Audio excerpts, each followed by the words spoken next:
My name is Zach Semke. I am the director of Passive House Accelerator. It's really great to have everybody here for Passive House Accelerator Live, where we explore how to slash the greenhouse gas emissions from our buildings and make them more resilient to the impacts of climate change.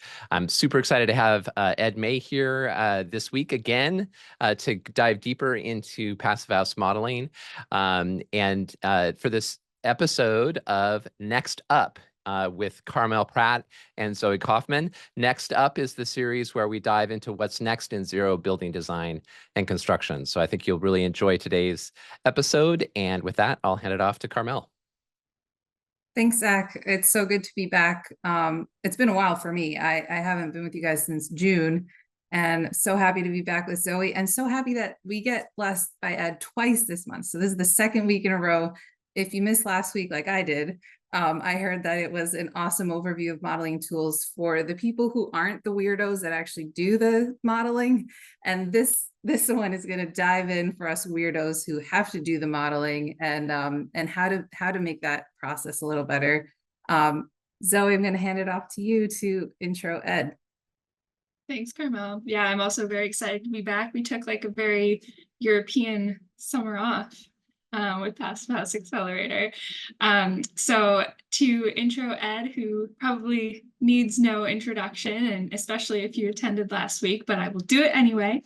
Ed is a licensed architect and a LEED Green Associate. He received a Bachelor of Fine Arts from the University of Massachusetts in Amherst in 2001 and a Master's of Architecture from Parsons The New School in New York City in 2009. Ed has been an adjunct professor at Parsons The New School University, as well as an industry professor at Stevens Institute of Technology in Hoboken, New Jersey, where he directed the 2015 Solar Decathlon program. I'm an alumnus of that program. In addition, Ed teaches with the Passive House Academy, the North American Passive House Network, and Passive House Canada, and is certified with both PHI and FIAS as a certified Passive House consultant. So Ed, please go ahead. All righty, fantastic. Thank you, Zoe and Carmel. Nice introduction. Glad to be back with you guys for the second time in 2 weeks. So that's exciting and fun to be here with you. Good to see everybody, and welcome if it's your first time. Welcome back if it's not your first time. Yeah, let's dive right in. So I'm going to share my screen, and hopefully that will work. So let's see. All right, how's that look? Everybody can see that? Okay, all right. See, I'm getting some thumbs up there. Excellent. All right, so as Zoe and Carmel alluded to, we had a session last week where we were talking a little bit about Passive House modeling tools, and we were sort of talking about some of the challenges with them and how we can improve the value of those products that we're creating, right? If you're doing a certified Passive House project, you're going to have to create one of these Passive House energy models, whole building performance models. And so we were talking then about how do we increase the value that we get from those models? If we have to create them, can we use them for other things? How can we reduce the effort input on those models? How can we increase the useful output from those models?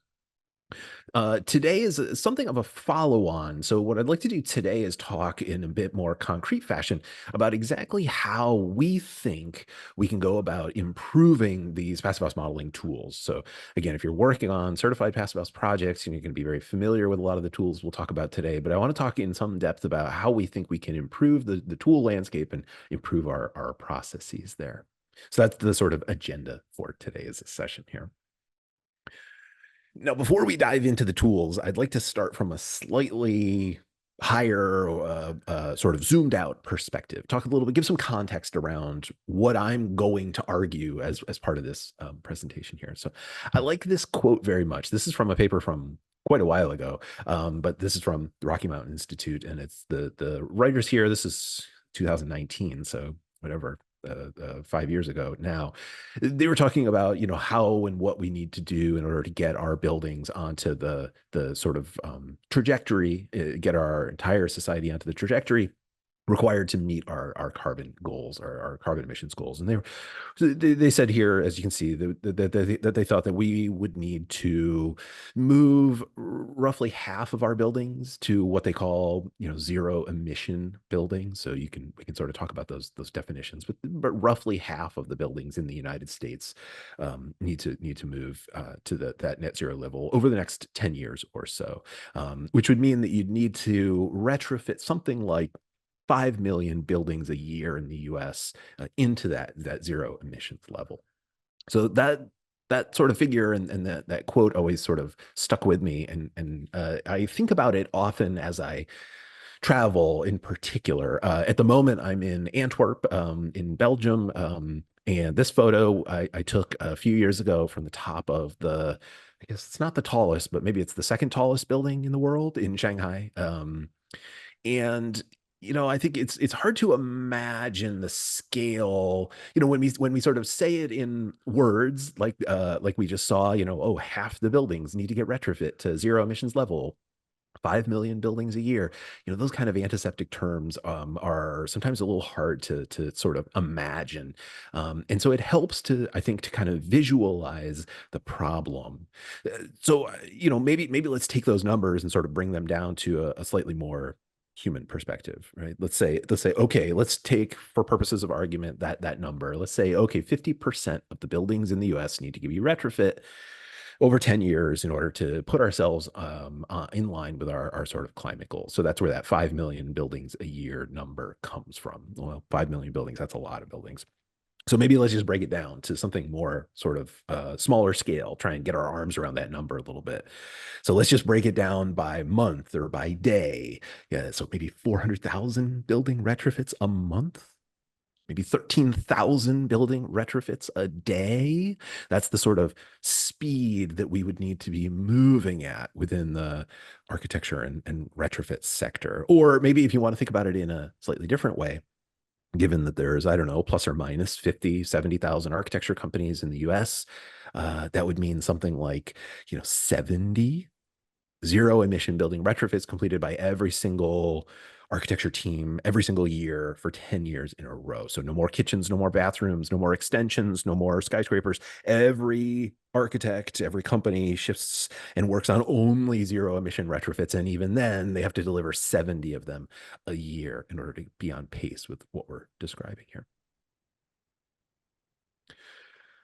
Okay, so that's the sort of scale of the challenge that we realistically have in front of us. Now, I believe that the Passive House frameworks could help many, many buildings achieve these zero emission goals. Not all of the buildings that we're describing need to be Passive House level or certified passive houses, but some percentage of them could benefit from achieving the Passive House levels, that Passive House framework. And I definitely think we've seen this in practice very often, that the Passive House tools in particular could provide really valuable insights for lots of those teams and lots of those building owners as they try and achieve these zero emission levels. So whether or not they're going to reach those full Passive House levels, the tools can still provide really useful insights. But I use the word could in that phrase there. So I'd like you to kind of imagine something, just setting aside the policy, the finance, the construction challenges, just for a second. Like, let's just assume for purpose of argument that like those kind of things can be sorted out and we can figure those out. I know that each of those is a huge challenge in and of itself, and we could go on and on for an hour or two on each of those, but let's just say that we can sort those things out. Assuming that, if you're a designer, if you're a builder, if you're an energy modeler in particular, I'd like you to answer this question. Could you scale your own Passive House design process to handle even a fraction of the scale that I just described? I mean, could you realistically handle that scope if it sort of arrived tomorrow? Could you do it well? Could you do it accurately? Could you do it efficiently? Could you do it flexibly? Because I know that the answer in our firm is no, We could not deliver at the scale that we just described. And we do lots and lots of passive houses all day, every day, and have been working in the passive house framework for more than a decade now. But we could absolutely not move at the scale that I just described. My opinion is, and this is the argument that I'm going to try and make, and I'm open to being wrong, of course. So if you have a different opinion, please let me know. But my opinion is that the passive house modeling tools and the processes that we currently employ are far too laborious. They're far too slow, and the tools are all far too disconnected for us to execute at the scale that I just described and speed that is required. I think that the reality is, and again, this is just my opinion, but I think that the passive house framework, while it could be incredibly valuable and useful in our overall effort to get ourselves onto the climate trajectory that we know we need to be on, it will not be realized at its full potential or any meaningful scale until we as professionals are able to improve these practices, until we are able to figure out how to move faster, to scale our processes, and to be able to deliver projects at the scale that we just described.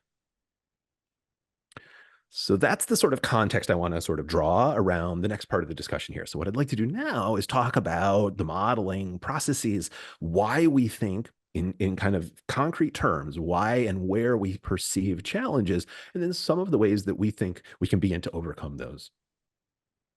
So let's start at the very beginning. What are we talking about? So I've used the word model quite a few times. A model is, in the context that we're talking about here, really just a recording of all the bits and pieces of your building. Now, there's all sorts of stuff going on under the hood, but we as passive house modelers really don't need to concern ourselves too much with what's under the hood. Our work on a day-to-day basis really involves a digital recording of all the bits and pieces of your building. And that's really what we're describing when we talk about modeling. We're talking about taking a real live 3D thing, a window, a door, a wall, and somehow turning it into a set of numbers that we enter into a tool like Woofy Passive or PHPP. And the reason we do that is so that we can learn or figure out something useful about that thing. So I'm going to enter a bunch of data, a bunch of attributes about whatever the thing is I'm interested in, and I'm going to use those attributes, that data, to calculate something meaningful. The modeling has a purpose. Modeling has a direction. We're modeling for a reason in order to arrive at or to learn something useful about the building that we're modeling. Now, in passive house world, the elements that we're mostly focused on modeling are related to, as you might imagine, the energy performance and the thermal comfort, resiliency, and durability of the building. So this is by no means going to be everything about the building. It's going to be a sort of subset of elements that we're going to quote unquote model, that we're going to record in these passive house models. So things like the site information, your climate information, the orientation of the building, the shading and local context. Of course, the geometry of the building, that goes without saying. We're going to want to capture the physical geometry of the building, all the windows and door products and assemblies and materials and thermal bridges. All of those are going to become a list of numbers and get input into these energy models. Then on the other side of the coin, we'll get into what we might call program elements, things like schedules, lighting, hot water, people, occupancy, those types of things. Those will all get abstracted and turned into a series of numbers that we then enter into these tools.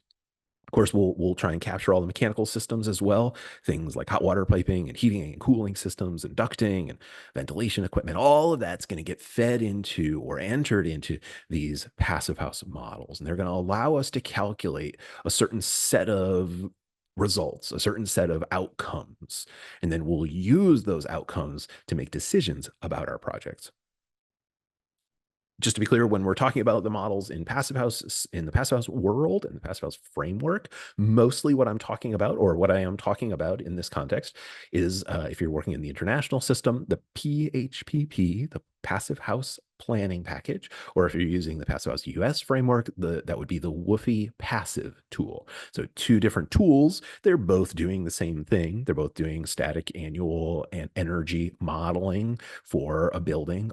They're both single zone models, and they sort of take the inputs and yield a certain set of outputs. As I said, they're gonna deliver some information to us about our building. They're going to predicted energy performance, thermal comfort, what have you. Now, we might model, though, for all sorts of reasons. So we model in Passive House world to look at a certain set of outcomes. We want to mostly focus on the things I just described: energy performance, durability, thermal comfort. But we might model our buildings for any number of different reasons. You might be interested in, well, what size boiler am I supposed to buy? And if that's the case, or if you're trying to more specifically, what heat pump should I buy? If those are the types of questions that you're asking, then you would execute something like a Manual J model if you're here in North America, and that would help you make those types of decisions. If you're interested in overall thermal comfort, winter and summer, perhaps you might follow the ASHRAE 55 protocol and models. Maybe if you're really interested in energy cost, you might be looking at the ASHRAE 90.1 energy cost modeling. Here in Passive House world, of course, we're tasked with modeling right now kilowatt hours. So amount of energy. That's our sort of value that we're asked to assess. But of course, models can output any number of different values, but kilowatt hours is the sort of lingua franca of most Passive House modelers and Passive House protocols.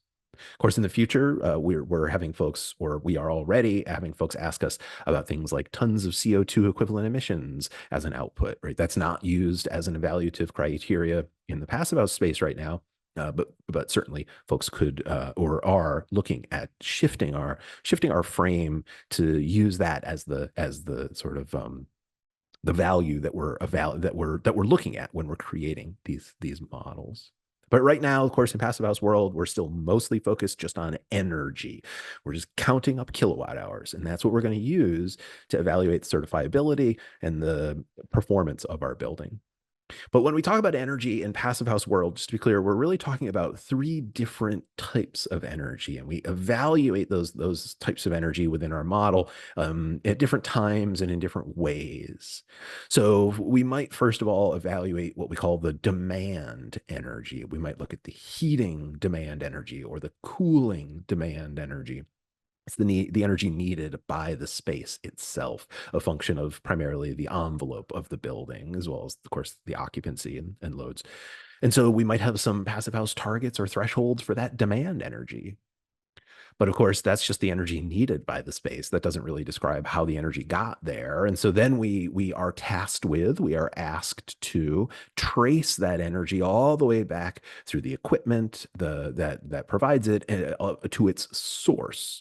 And so we might also, in Passive House world, have limits on that source energy demand. So we have a few different types of energy that we're asked to evaluate, and we look at our building in different ways at different phases throughout the project in order to evaluate it against these criteria. Maybe we might also look at site energy if we're really interested in energy cost, or we look at site energy per person in certain protocols. So we might look at a few different types of energy, a few different types of kilowatt hours as we're looking at our buildings. So, okay, so we're going to create these Passive House models, and we're going to use them to evaluate the building. They're going to give us some outputs, primarily kilowatt hours, and then we're going to use that number to make decisions about our project. Should I buy this or should I buy that? Should I install this or should I install that? Should it be this thickness or should it be that thickness? Right? We're using the models to answer these types of real-world questions. So who is it that's going to make these models? So who is it that's tasked with creating these models within a typical Passive House certification project? Well, it could be any number of different folks. It could be, and it is sometimes, the actual design team who execute the Passive House modeling at the same time that they're doing the building design work. They have the most knowledge about the project status, so they're going to be able to iterate through different options very, very quickly. They're going to have very immediate feedback from the model into the design. So in many ways, that's going to be the most logical agent to execute the Passive House models. On the other hand, that team probably already has an awful lot of responsibilities on any given project. And they also may or may not have very deep or nuanced knowledge about the Passive House protocols. For better or worse, the Passive House protocols and frameworks have become much more complicated today than they were 5 or 10 years ago, and they require a fair bit of nuanced understanding of the different versions and options and allowances within those rules and frameworks.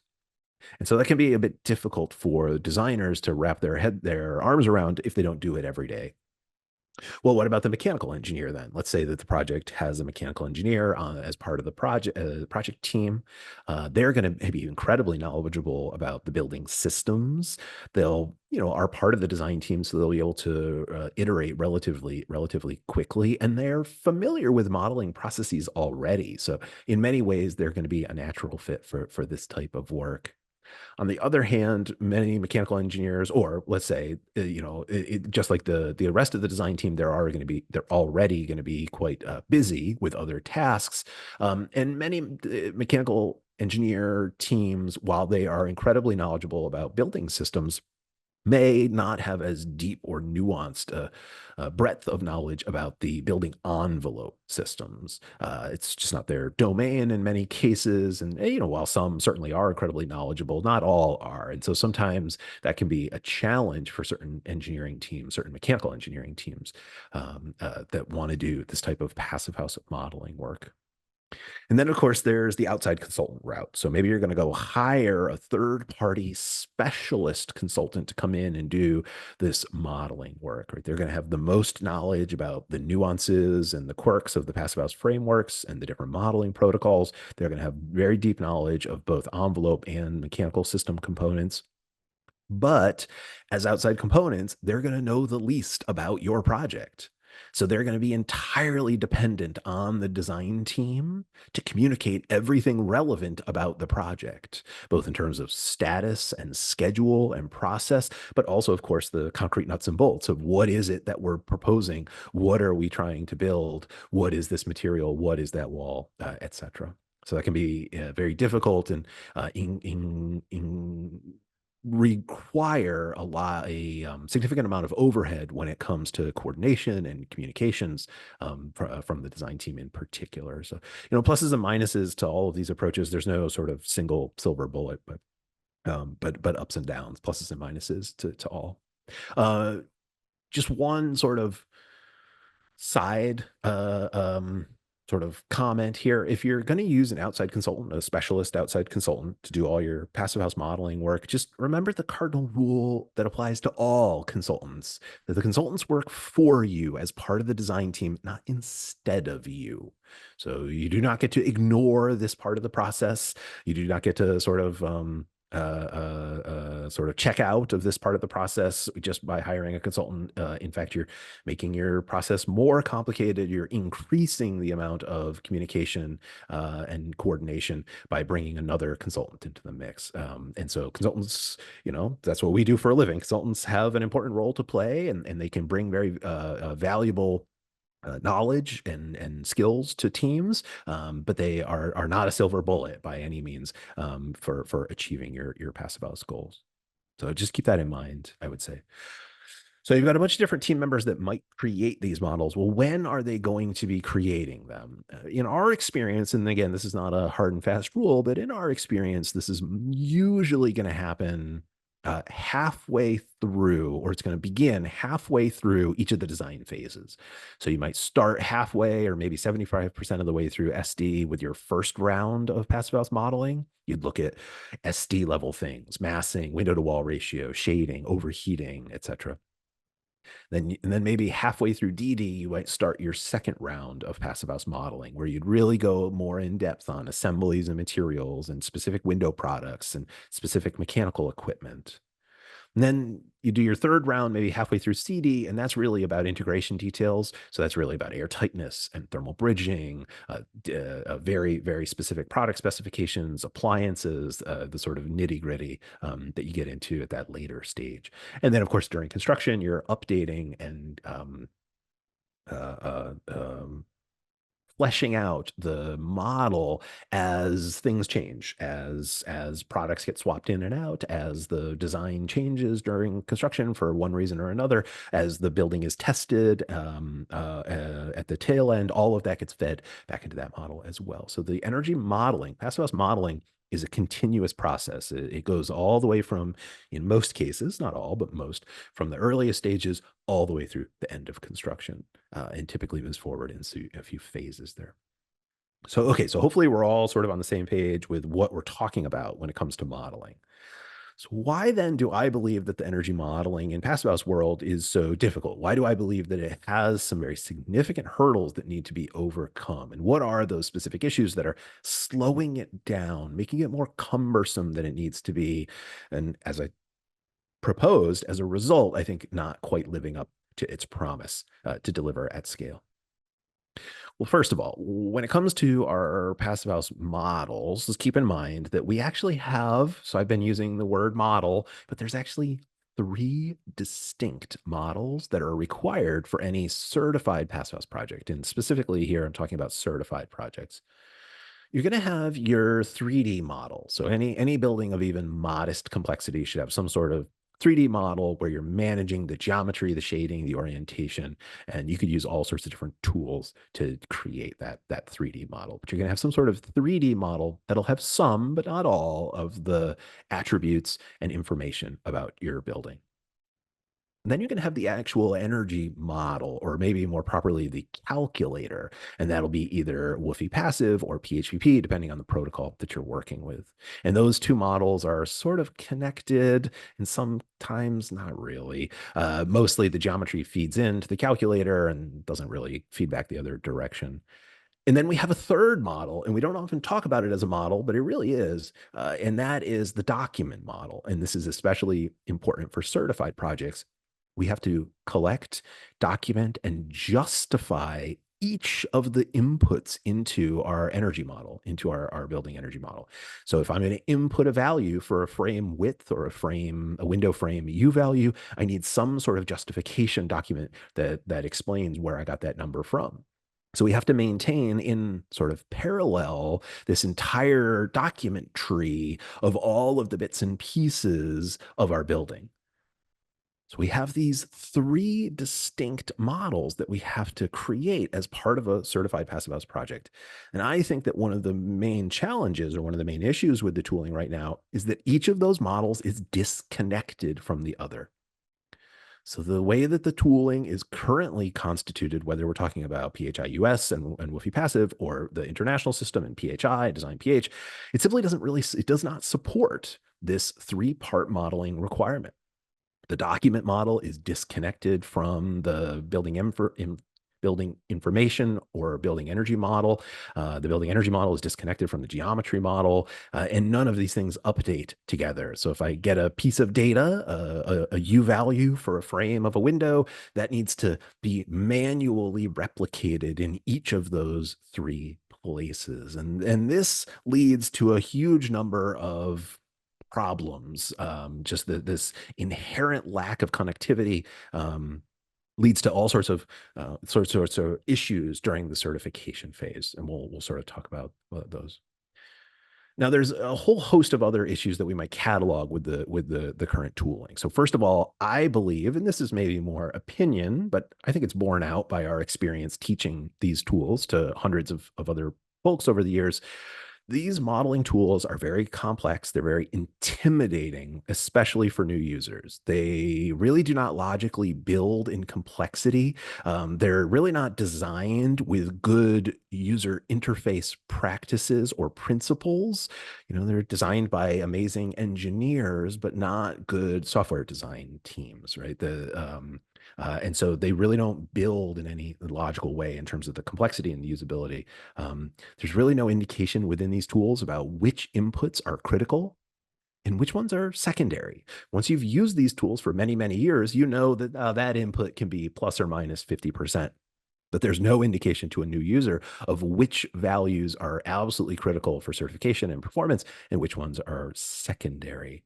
And there's really very little interoperability between industry standard software packages, Revit, ArchiCAD, the other programs that we do our typical architectural work in and these building energy modeling tools. So the workflows are very, very challenging and the usability suffers. I believe also that these tools are just very slow to use. Now, I don't mean to say that they calculate slow. They're fine. They're fast enough. It's, they're just static energy models. So it's pretty quick to actually calculate. But the process of using them, the user interfaces, make them incredibly slow, laborious, and error prone to update. As a result, the teams really don't get useful, actionable insight about their buildings in a useful, immediate way that they can use to make good design changes or revisions. So it's very difficult to get useful feedback and assess a range of variations, a range of options using these tools. I would say also that, the specialist modeler is really required in many cases to execute these. They're not user-friendly, new user tools. They require quite a lot of experience and education to use them properly. I would say on the connection side, most of the tools that we're talking about really lack any effective connection to things like outside databases for material data and products. If you want to have some sort of online repository or database, you're going to have a very hard time, if not impossible time, connecting those repositories to your modeling tools there. None of the tools or very few of the tools have any ability to automate the input of product data. There are some efforts at cataloging things, but cataloging things is a fool's errand. You'll never catalog everything. There will always be some element that is not part of your catalog, and the processes for inputting in an automatic way product data for things that fall outside of your catalogs is really, really difficult. And so it's fundamentally a manual modeling effort. On the integration side, the existing tools are spread across all sorts of different applications, different web apps, different standalone calculators, different PDF guidebooks. It's this highly distributed, very messy ecosystem. And very few of those tools actually speak with one another. So the data doesn't flow easily in and out of these tools. There's a lot of copy pasting. There's a lot of manually typing things in. There's a lot of confusion. And so the integration lacks across the board. And I would say one of the real bummers that we see is that these tools are really just not very transparent. And what I mean by that is they're intimidating and off-putting to most people.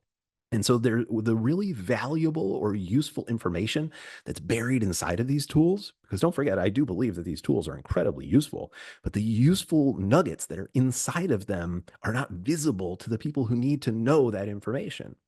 Because most people are not going to open or touch any of these modeling tools, and so the useful information is hidden behind a sort of screen of complexity or complication, rather, that sort of makes them less useful than they should be.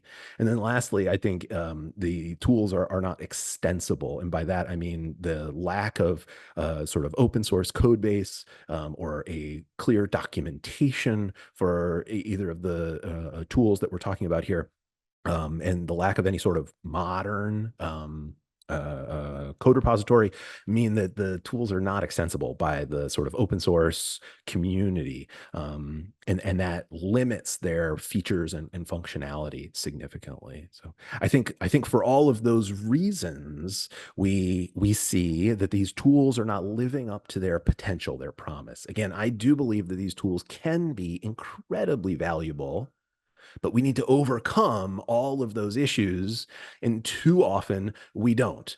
And so too often what happens is, because these tools are letting us down in many ways, we end up with messy or long drawn out certification processes where there's all sorts of errors that need to get corrected, all sorts of sort of problems that pop up, and all sorts of complication that needs to be managed. And that's really unfortunate, because it's adding time and cost and fee and headaches to teams when they should really be spending their effort focusing on just building better buildings, not correcting spreadsheets and manually copying one number from here to over there, right?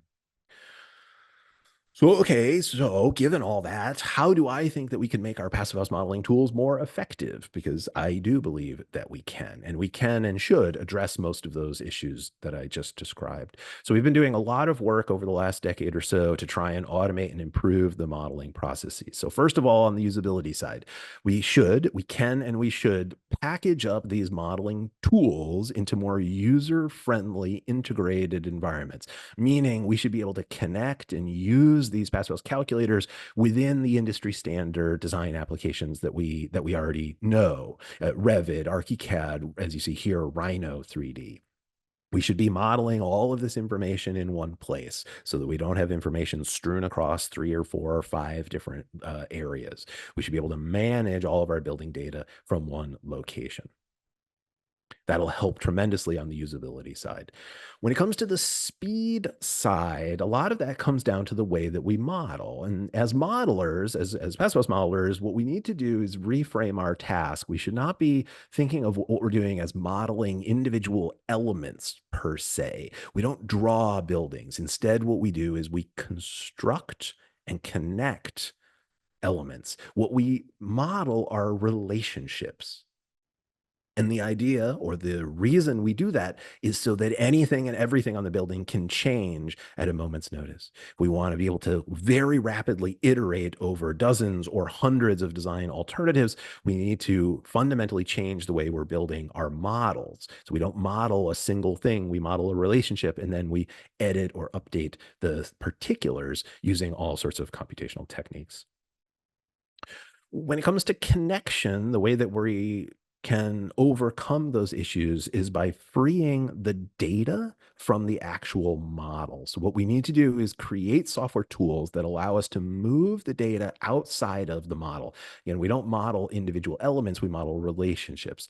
So for instance, all of your building data, your window data should be hosted or managed in some sort of, let's call it a database somewhere. It can take all sorts of different forms, but let's say that you have some sort of database that handles, cleans and manages all of your actual product data. You should be able to link or connect that database directly to your passive house model. And all of that should flow through both the 3D model and the building energy calculator and the document model. And all of that should be connected so that as the data flows in, it flows out just as effectively out the back end there. And of course, all of that can be done. And we have some examples of how we do that in practice. Now, you should be able to use whatever tool works well for you, but I will say that we've been very happy with an online database known as Airtable. So for our own practice, one of the things that we have tried to do on this front is to move all of our element data to these online repositories. So we have a database for each of the projects. It's an online database where we can sort of store and manage and share all of the individual product data.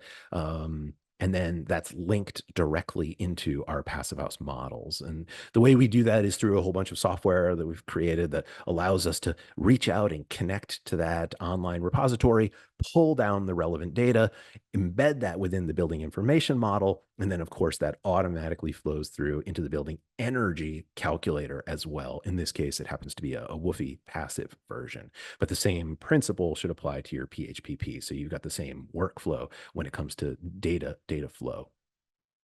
So we want to be able to connect all of these different pieces together using software, not human beings, not people copy pasting, but software transmitting and moving that data around. Now, our models should also be integrated with other tools. So our model should actually be free of any specific application. What do I mean by that? So the passive house models should not be a Revit model, shouldn't be a Rhino model, shouldn't be a SketchUp model. The model itself should be free of any specific application. You should be able to open it in SketchUp, and you should be able to open it in Rhino, and you should be able to open it in Revit. Or you should be able to pass it off to EC3 and run a series of calculations on embodied carbon. Or you should be able to hand it off to PHPP, or you should be able to hand it off to some sort of web app viewer. You should be able to move that data model in and out of all sorts of different calculators at your as you need for your specific project. And of course, that has all sorts of benefits when it comes to the speed at which you can operate. What you're seeing here is just a small example of how we do something like that in our work. This is an example of just a single family home web page report that a client might get. This is typical for the type of work that we do. But what you're seeing here is this web page is connected directly to the building energy model. And so as we build up the building energy and information model, all of that data flows through into these output reports more or less automatically. So we can radically decrease the amount of time we spend building any of this so that we can, move many, many, many more projects through the office. Right? That's the ultimate goal through this type of standardization, automation, and integration. By integrating with other tools, we also get access to a huge number of really powerful features that don't exist within the standard passive house modeling tools. The standard passive house modeling tools are great for what they do, and they're useful in their way, but there are all sorts of things that we might want to learn about our buildings that are not in those static models. And so maybe I want to do a detailed hourly solar radiation simulation of my building, and I want to visualize it, and I want to look at the impact of different shading techniques. We can do that within the passive house models, but we can do it much better using many other tools. And so if our passive house model is free from any specific application, we are free to then move our model in and out of these other various calculators at will and use them to execute things like this, and then move the data back into our passive house model as we like. Now, on the transparency front, we can, of course, improve that as well. A lot of that comes down to new software tools that allow us to visualize and share the passive house model data. What you're looking at here is a web app that allows you to view passive house models. So this is a web app that allows anybody on the team to go to the web address there and to view and then query the model for any of its various attributes. Here, you're looking at the plumbing of the model, and you can see as the user clicks in and queries different elements on the model, they're getting a bunch of data reported on the left-hand side there. And so these types of technologies can radically change the use of these passive house models. Right? These passive house models are now all of a sudden accessible to a whole range of project team members that didn't have access to them previously, and that has all sorts of knock-on benefits. So that's absolutely possible. Of course, because the model and the data is free of any specific application, we can use it in all sorts of ways. So maybe I want to view it in a 3D form like we just looked at, or maybe I want to take the same model and I want to view it in some sort of product dashboard that allows me easy access to the various bits and pieces, as well as a sort of high-level summary of the overall performance of the building. And again, I want it in some sort of web app so that we can share it with the whole team. And of course, this is all live data, a live view of the passive house model of that building. So these live views change throughout the course of the project as the project goes along. And then lastly, I just want to stress again the need for the tools to be built in a way that allows for extension and community involvement. We've moved to a new world of software design that relies very heavily, or software construction that relies very heavily on open source contributors. A good example of that might be something like the Energy Plus energy calculator, which is made by Department of Energy, or initially maintained by the Department of Energy. That's another energy calculator, but you can see here from their code repository page that they have 88 separate contributors to the code base. So 88 separate individuals adding their little bit or piece to the overall performance model. So that's a community of builders, which helps to build out the features and functionality, to reduce the amount of errors, to overall move these projects forward much more rapidly than any single developer or single small team could do. So we need to rely much less on getting these software packages from some agent up here, and instead be building these software tools from below. And I believe that very forcefully. And so cultivating this community of tool builders is vital in developing and enhancing the tools as we move forward. And if we do that, just to go back to that little viewer, perhaps as by way of extension, we might say, oh, the spreadsheet model is fine, but what if I actually want to, model and be able to adjust these values again in my web browser? So this what you're looking at here is the ability to look at heating and cooling and site and primary energy performance calculations done in the browser, easily queryable and viewable by anyone on the team there. So not only can we look at the model, but we can actually interact with the model in these types of other platforms if we move to a more extensible structure, different structure to the software tools that we work on. All right, so I'll finish up there. I would love to hear anybody's thoughts. If you have any questions, of course. A lot of that was just my opinion, so feel free to object or have a different opinion. I would love to hear your thoughts.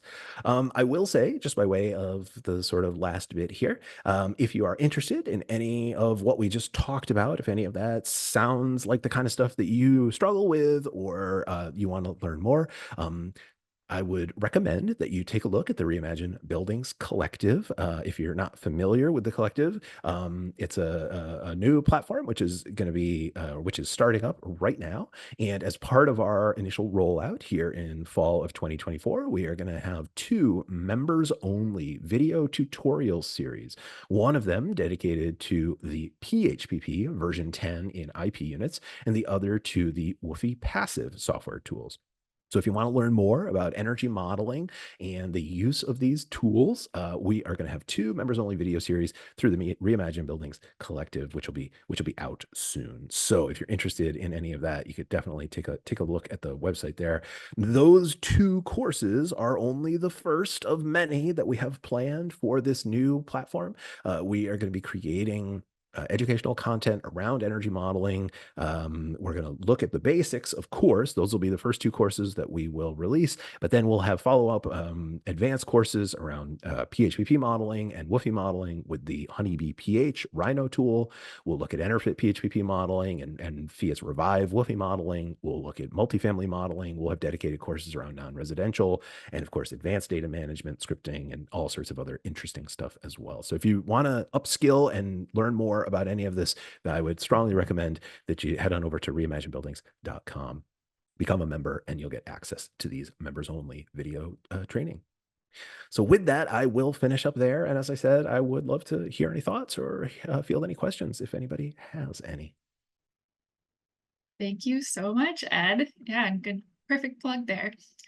Just a couple comments on that presentation. There's the question of workforce scaling in the construction industry that's been discussed for a little while now. But it's such an important question now to be bringing up, like how we scale the decarbonization, like under the hood planning and modeling processes. So Absolutely. Yeah, in some ways, I think, in this industry, we, the people on this call, have some job security due to how demanding the process can be. But, maybe we can be even more valuable and scale individually and then collectively in order to meet this, proven high demand. It's there that, itself is scaling. So thank you so much for bringing this up and providing some solutions. And I'm ready to hop on board, and we will take questions from the chat shortly. But before we do, we would like to thank our sponsors. Yeah, absolutely. Thanks, Zoe. And I want to start by thanking our accelerator partner, of the week, and that is Stephen Winter Associates. Stephen Winter, of course, is a leader in our space of high performance building and design and engineering, as well as Passive House. So we're really happy to have Stephen Winter on as a partner. Okay, now I'm going to switch to a different app. So here we go. I also would like to thank our stakeholder partner, NYSERDA, the New York State Energy Research and Development Authority. Thank you to our founding sponsors, 475 High Performance Building Supply, Ingui Architecture, Partel, Rockwell North America, Zola Windows. And thank you to our champion sponsors, Bewizo, Icon Windows and Doors, Intelligent Membranes, PH Air Seal, and Source 2050. And a big thank you to our patron sponsors as well. Brennan, Holstrom System, Innotech Windows and Doors, Lamelux, Longboard, RDH Building Science, and Sanderson Sustainable Design. Thank you, sponsors. Thanks, Zach. Ed, thank you so much. That was such a phenomenal presentation. And we only have a few minutes for questions, but they were streaming in. And I'm going to give the floor to Benson Chen, if you are on and want to ask your question out loud. Yeah, thank you. Yeah. Yeah, Ed, thank you for the presentation. Meanwhile, before this web app is up and running, I am looking at existing plugin for Revit, providing bin data to PHPP or even other software like Woofy for the synchronization. There are existing options like bin to PH, which I believe is being updated, and also PH Live Sync, etc. Can you speak to any of those, like what works and if they are, I don't know. Thank you. Oh, and just, Yep, yeah. I just realized I was muted there. Sorry. Yeah, it's a great question. I would say that the Passive House Live Sync. So if you're not familiar, Passive House Live Sync is a software tool that's made by a guy down in Australia, I believe. And that looks like a fantastic package. I got to see that at the international conference a few years ago. It looks really powerful. It looks like a great tool if you're using Revit specifically. So I believe that's a Revit only extension package. But that looks like a really good one if you're doing Revit modeling. I think there's certainly some challenges with it, but I think it might be a really good option if you're doing PHPP and Revit. So it sort of fuses those two tools together. That would be a good one. I don't know what the status of BIM to PH is. That's been going through quite a few changes. Again, that's for the PHPP side, folks. That's a general IFC converter, but I'm not sure the exact sort of nature of that package at this point. I know it's been changing a lot over the years. It's a good question, though. Okay, and Jessica Piper, you had an AI related question if you want to come on. Here you are. Yeah, thanks. I guess I'm just wondering what, if any, role you see for AI or AI related tools in this process as it moves forward, or if you've looked into that at all. I think there's to me the clearest use case for those types of tools is on the data ingestion side. What I mean by that is, it just happened to us again the other day. I got a 120-page Windows submittal for a giant affordable housing project. What I mean is 120 different window types, and the data is it's a PDF. And the data is like in some random table format that looks completely unlike any other table we've ever gotten from any other project. But that's always the case, right? Every window company reimagines what a table of data should look like. Every submittal looks different than every other submittal. There's no standardization to any of it. And so I think there's an enormous role for those types of machine learning tools on the data ingestion side. If you can hand off something like a 120-page PDF of window nonsense and just say, give me actual, data file with all the U values and the widths and all the rest of it there.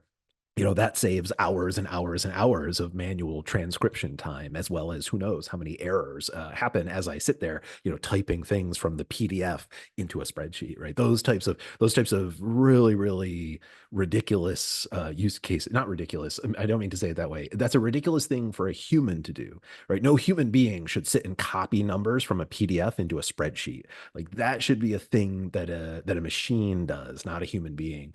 And then human beings should spend their time doing creative, useful things like, doing different variants and looking at different versions and thinking about different options, and just have the machines do all of that kind of transcription and copying. So I think that, to me, that seems like the clearest use case for those types of tools, at least in the near term, in the immediate term.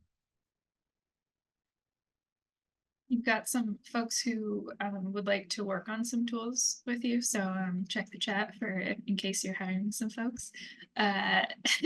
Next up, we have Brandon PHS. Do you want to unmute and ask your question? Yeah, sure. Hey, Ed, and hey to the Bright Power team. We meet again. My question was, how often, Ed, or in your experience, are you being asked to evaluate trade-offs in embodied carbon content, along with decisions made to improve the models? For example, if you were to add an extra layer of insulation, what does that do for the overall performance of the model over the lifespan of a building versus how much embodied carbon you're adding to the project as a result of that choice? That's a great question. So the answer so far is almost never. So that has almost never come up until recently. So I would say the very, very recently, those types of issues are coming to the fore. And specifically, I'm very excited about the new FIAS Revive program, which includes life cycle carbon emissions cost as a top line evaluation criteria. So they're moving away from looking at kilowatt hours for that new Revive program, and they're looking at tons or kilograms of CO2 equivalent emissions or cost. And that's really exciting because that really changes the nature of the recommendations and the analysis work that we're doing. And so I'm quite excited about that new program for that reason. And that program is also really interesting because their software is moving towards a lot of the targets that we've laid out here. It's open source and it's extensible and it's, has a lot of the benefits that we've sort of been talking about. So I'm very happy to see the way the new software is shaping up for that net new program, both in terms of the specific methodology, looking at carbon instead of kilowatt hours, looking at resilience instead of peak loads, right? To me, those are both really good ideas, but also in the nuts and bolts way that the software is shaping up. So I'm quite bullish on where that'll go. It's got a long way to go to get to a, fully baked, mature framework, but I think it's a very positive sort of where it is right now. Exciting to see. Wait, I'll check it out. Thank you. So we are running out of time in this first hour. Ed, do you have a few minutes to stay on and answer some more questions? Wonderful. Then we will absolutely. quickly move to upcoming events with Zach and then get right back into questions. Yeah, thank you, Zoe, and thanks, Ed. This is amazing. I'll include links to everything that I mentioned here with what's coming up, but a lot of exciting stuff. First, again, thank you to Stephen Winter Associates for being our Accelerator Partner of the Week. On the Passive House Accelerator podcast, we have a interview with Sandra Roller, who is a leader of Passive House design and practice, one of the founders of Passive House Canada. Really great conversation about co-housing in Passive House. Tomorrow, at this same time, different Zoom link, but the same time here, we are joined by Adam White of Intelligent Membranes, and he's going to be talking about intelligent weather barriers for passive projects. So this is a chance to get geeky and dive deep with the products at Intelligent Membranes and Passive Purple. So please join us tomorrow. We'll include that link in a moment. And then next week on Passive House Accelerator Live, we have a 101 episode of the show. We're joined by Passive House Accelerator founder Michael Ingwe, who will be presenting 10 steps to designing your first passive house. And then on Thursday of next week, we have another exciting component spotlight, this one with Lamelux. They're introducing their modular skylight system to North America. And so Jeremy Latriano of 475 High Performance Building Supply will be sharing information about that. So basically, we have this really great modular system for high performance skylights for passive projects. Theus Pro Forum is happening October 21st to 23rd in Providence, Rhode Island. So check that out. It's a very important moment in the Passive House community with the explosion of Passive House work that's happening in the Commonwealth of Massachusetts and elsewhere. And the Theus Pro Forum is designed to help make that happen and make it smooth. Zoe and Carmel are both presenting, I understand, which is really great. And I think lots of people on the call will be there. So join Theus in Providence. Building Energy NYC, Nessie is one of the best presenters of great information around high performance building. That's October 24th in New York City. Lots going on. And then on October 18th, please join us. So that's Friday. That's like 3 Fridays from tomorrow. Join us for Reimagine Buildings, How to Decarb. So at How to Decarb, we're going to be looking at how to reduce upfront and ongoing emissions, how to build resilient, healthy havens, how to stop burning stuff and electrify, how to tap clean energy, how to do low carbon building retrofits, how to make these buildings affordable, how to make this work accessible to all, how to land your first project, and how to develop your own project. So we hope that you'll join us for that virtual conference on October 18th. We're also going to be doing the formal launch of the collective, the community that Ed mentioned at that. So I'll mention that in a moment. Then just mark your calendars, December 6th, we're doing another Reimagine Buildings conference that's focused on embodied carbon called Carbon Storage. And that's in partnership with EdMay, or not EdMay. We have a lot of partnerships with EdMay, but with Chris Magwood of RMI. So the Reimagine Buildings Collective, we're actually going to be opening the doors to the collective next week. We'll be doing a big announcement and kickoff at the Reimagine Buildings How to Decarb conference, but we're going to be getting going with this inner circle of Passive House Accelerator community next week. So we'd love for you to join us then, and we'll be sending out more information on email about that. And Ed mentioned Ed is is sharing those premium cohort-based courses that he mentioned. Also, we have the forum where we'll have a special space for conversations around tool development and really moving this agenda forward that Ed has laid out today. So we're super excited about this project and really excited to be able to share it with everybody. I think that is it from me. Thank you for your patience. I know that's a lot of info, and back to questions. A lot of exciting stuff. It's what happens naturally in these chats and with this community on these lives, but taken to the next level where everybody can connect, keep the conversations going, and really make movements in this space like Ed is, and grabbing in and collecting more of us. So on that note, I think Rob Harrison had a question and some notes that sparked some conversation. Rob, are you still here? I'm still here. And thanks, Ed, for an amazing presentation. I am totally jealous that you get to figure this stuff out and apply it to projects. As a small practitioner, I am lucky to get all the assemblies into my BIM models, and I look at the scale of work that we need to do. Stockholm Environment Institute sort of identified this issue for Seattle in the Climate Action Plan, I think in 2009, maybe 2010. The rate at which we need to actually do this work has only accelerated because it hasn't been happening. So we've got to, do all the work that was identified 10 years ago, in a shorter amount of time to actually meet our targets. So the question is, how can I use, what tool can I use from that's already made that basically just leverages the information that I've already developed in my ArchiCAD model.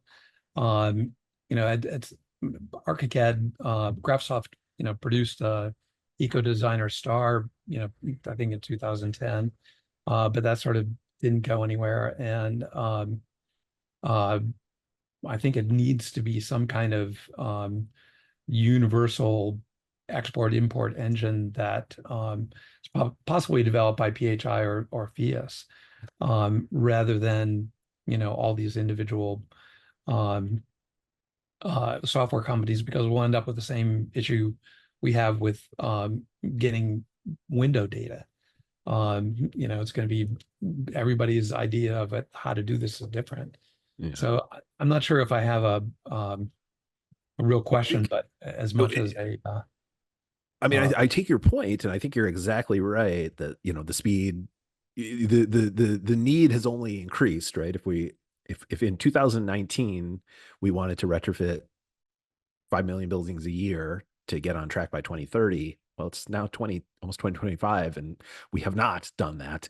And so the need is still there, and that just means that we're going to need to be able to move even faster in the future. And I think on the, Zoe brought up on the construction side, on the tradesperson side, obviously there's a huge need for an increase in skills and skill development on the trade side.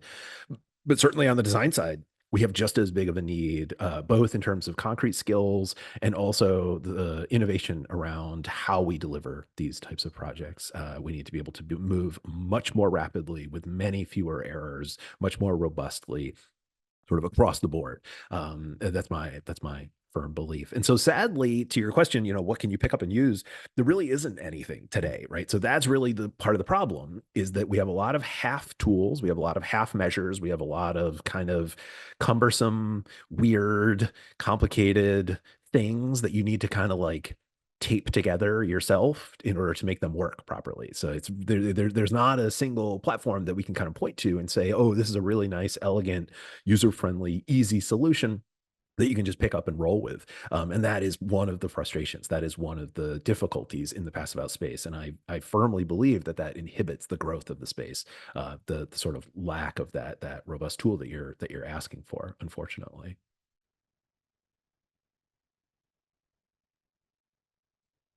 Yep. Thank you, Ed. All right. Next up, we have Justin Taylor. Maybe a clarifying question, if you're still on. Yeah, I'm here. Hey, Ed, how are you doing? Hey, Justin. It was a great presentation as usual. So actually, like 2 points really, and one is a kind of a follow up from the last point. But my experience, really, the like any of the software that exists right now to take BIM data directly into any of the PHP or Whoopie Passive, they don't really do the job, because what you do in a BIM model is for construction documents, is for actually for producing something for construction, which is not the same thing as a energy model. Those are criteria are different, so the modeling tactics are different. Everything is different, and getting all that, just the way that you build a wall and like what is adiabatic, what isn't, stuff like that doesn't translate equally very well. So we always just do the dummy kind of envelope thing that goes over the BIM model, and that's what we export to Design PH for now. But anyway, so that's one thing. But the other question is what is that interface that you were using, the 3D interface, the web base? Is that something you guys created, or is that something that is kind of exists out there that you can kind of modify? So, that's a great question. So I fully agree with what you just said. What we were showing was an example of a piece of software that we've developed or are developing internally. So one of the open source projects that we're working on, or that we have worked on for many years now, is a extension to the popular modeling protocol for Ladybug tools and Honeybee, which is a type of building, let's call it a data format, that allows you to move data in and out of different applications, for lack of a better term. And we've been extending that with passive house information and passive house model to create a an open source passive house model that's free of any specific application. And so that viewer that we were showing was a prototype of a web app that we made that can view those passive house models. So those open source Honeybee passive house models can be loaded up and viewed in the viewer, and then taken down and moved over to the dashboard, and then opened up in Rhino and opened up in other different tools, pollination. So it's a prototype of a approach that allows for a lot of the stuff that I was describing, that sort of movement of data in and out of different applications. Unfortunately, there still are huge barriers. So it doesn't work with ArchiCAD, and the Revit interface is let's say challenging, to say the least. Although there are lots of teams working on those issues, and so it's getting better every day.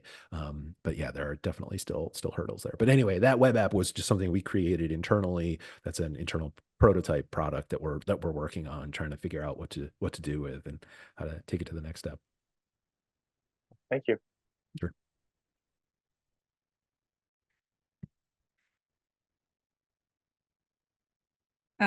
We had two more software related questions from TalloArc, who I'm not sure if they're still on. And that was if you're familiar with Bentley software. I'm not. I have to admit, I'm not familiar. No. Okay, that was a quick one. And then Winter Malloy had a ISVE question, if you're still on. Yes, I was just wondering if any of the tools you're aware of are working on making it so IAS can connect with the Wolfie suite of modeling tools. That's a good question. So probably not directly.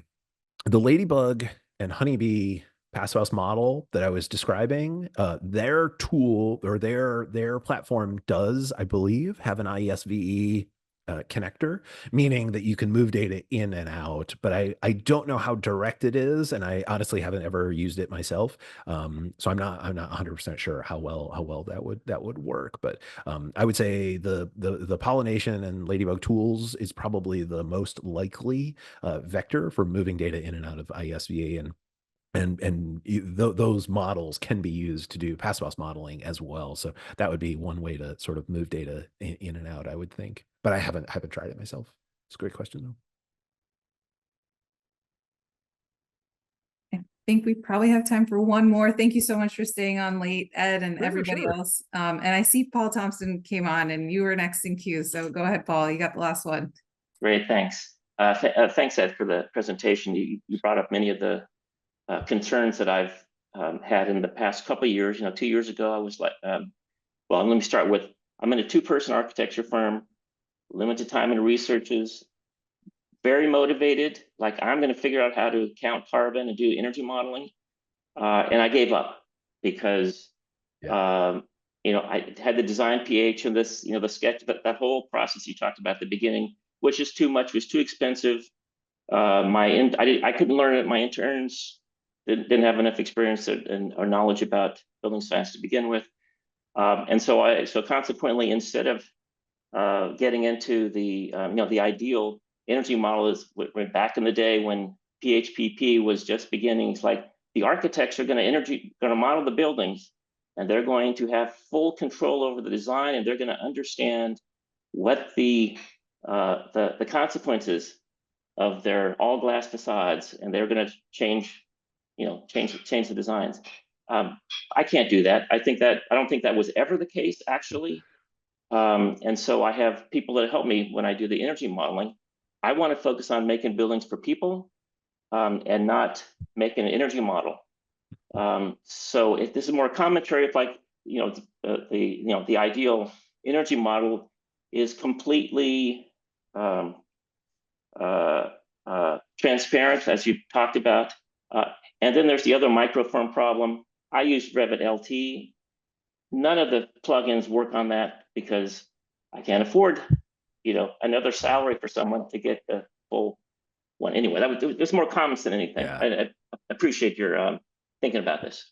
Yeah, no thanks. Yes, I agree with all that. Yeah, it's almost like Autodesk doesn't want you to move your data in and out of their application. um, yeah, there's a lot of hurdles as we've outlined there. And I think the one piece that I would just add to what you're saying is, yeah, we definitely see the similar dynamic play out. Yes, would it be a more efficient, more elegant, better universe if the architect did all the structural engineering and all the energy modeling and all the architectural design and all the web design? Sure, that would probably be the most efficient. They know everything about the project in that case, and they're able to move through and iterate. That, to be honest, it's just not the world that we live in right now. You have an elevator consultant and an escalator consultant and an acoustic consultant and a passive house consultant and a structural engineer and an electrical engineer and a plumbing designer. You don't live in the world where a single team or a single individual is able to execute all of those things anymore.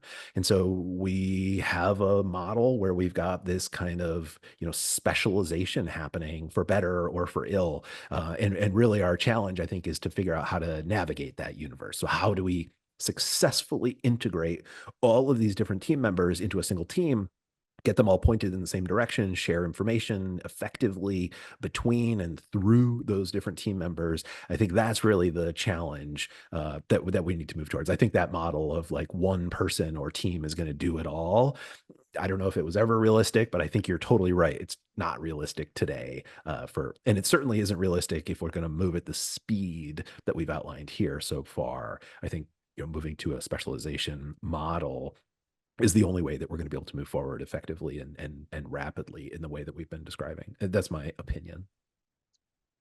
Thanks, Ed. I think we're gonna use that as kind of closing remarks here. So we've gone way past the hour, and everyone's just still so engaged, and this has been such a lively conversation, both in the chat and